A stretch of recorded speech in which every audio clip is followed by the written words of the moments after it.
নমস্কার। কেমন আছেন আপনারা সবাই?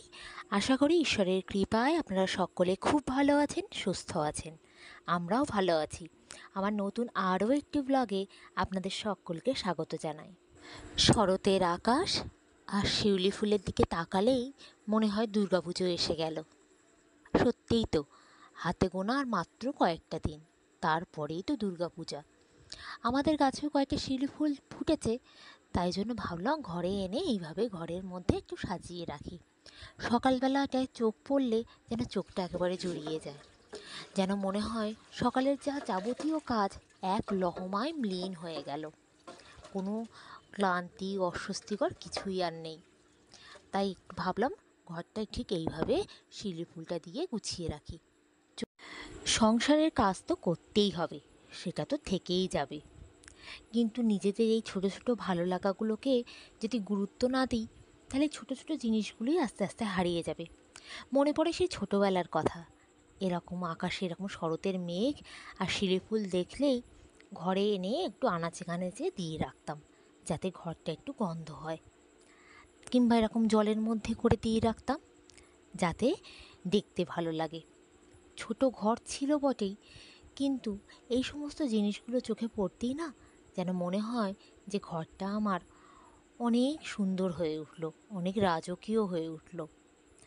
মানুষের এই ছোটো ছোটো ভালো লাগাগুলোই বোধহয় দিন দিন হারিয়ে যাচ্ছে, আমরাই হারিয়ে ফেলছি ইচ্ছা করেই। কাজের এত চাপে না এই ছোটো ছোটো জিনিসগুলোকে আর গুরুত্ব দেওয়া হয় না।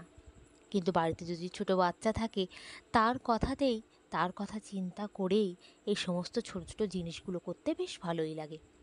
আমার ছোটো তাকেও তো শেখাতে হবে যে আমরা ছোটোবেলায় ঠিক কীভাবে বড় হয়েছি, কীভাবে নিজের ভালো লাগাগুলোকে এইভাবে গুরুত্ব দিতাম। আমাদের ভালো লাগাগুলো কোনো বড় বড় জিনিস ছিল না, আমরা ছোটোখাটো জিনিসেই অনেক বেশি খুশি হয়ে যেতাম। আর এখনকার বাচ্চারা ফোনেই সব কিছু আটকে রয়েছে, মোবাইলেই সব কিছু বন্দি। তাদের মধ্যেও এই ছোটো ছোটো ভালোবাসার জিনিসগুলোকে ছড়িয়ে দিতে হবে এইভাবে, যাতে তারাও ভবিষ্যতে এই জিনিসগুলো আঁকড়ে ধরে বেঁচে থাকতে পারে। যাই হোক, সকালবেলা তো অনেক কাজই হয়ে গেল, আর সকালে তো রোদ উঠেছে, তাই জন্য জামা কাপড়গুলোও সকাল সকাল আজকে ধুয়ে দিলাম। আর এই যে একটু পাউরুটি আছে, তো পাউরুটি আর সেঁকে চা দিয়ে এখন খাবো। আর সকালবেলা এই চা খাওয়ার সময়টুকুই একদম আমার নিজের। এখনও কিন্তু কেউই ঘুম থেকে ওঠেনি, আমার মেয়ে, আমার হাজবেন্ড, কেউই না। আমার মনে হয় আমরা তো সারা জীবন কাজই করে গেলাম, কিন্তু নিজের জন্য কিছুটা সময় বাঁচিয়ে নিজেকেও দেওয়া দরকার। নিজের এই ছোটো ছোটো ভালো লাগা, ভালোবাসা, নিজেকে একটু সময় দেওয়া, এই সমস্ত জিনিসগুলোও খুব জরুরি। জীবনে বেঁচে থাকতে গেলে এই ছোটো ছোটো ইচ্ছা পূরণগুলোও নিজেদেরকেই করে নিতে হয়। কেউ তোমার ইচ্ছাগুলো পূরণ করে দেবে না, সেই ইচ্ছা পূরণের দায়িত্ব তোমাকেই নিতে হবে। সকালে রান্না বান্না বলতে সকালে একটু রুটি আর একটু ঘুগনি বানাবো। আর আজকে যে ঘুগনিটা আপনাদের সঙ্গে শেয়ার করছি সেটা একদম শর্টকাট ঘুগনি। যদি হাতে অল্প একটু সময় থাকে, তার মধ্যে সকালের জলখাবারটা আপনাকে বানিয়ে নিতে হয়, তাহলে এই রেসিপিটা একদম অনবদ্য। আমার আজকের ভিডিওটি যদি আপনাদের ভালো লেগে থাকে, তাহলে লাইক আর কমেন্ট করবেন। আপনাদের কমেন্টের অপেক্ষায় আমি বসে থাকি। যা খুশি কমেন্ট করতে পারেন, ভালো মন্দ, আপনাদের কেমন লাগলো ভিডিওটি সেই বিষয়ে।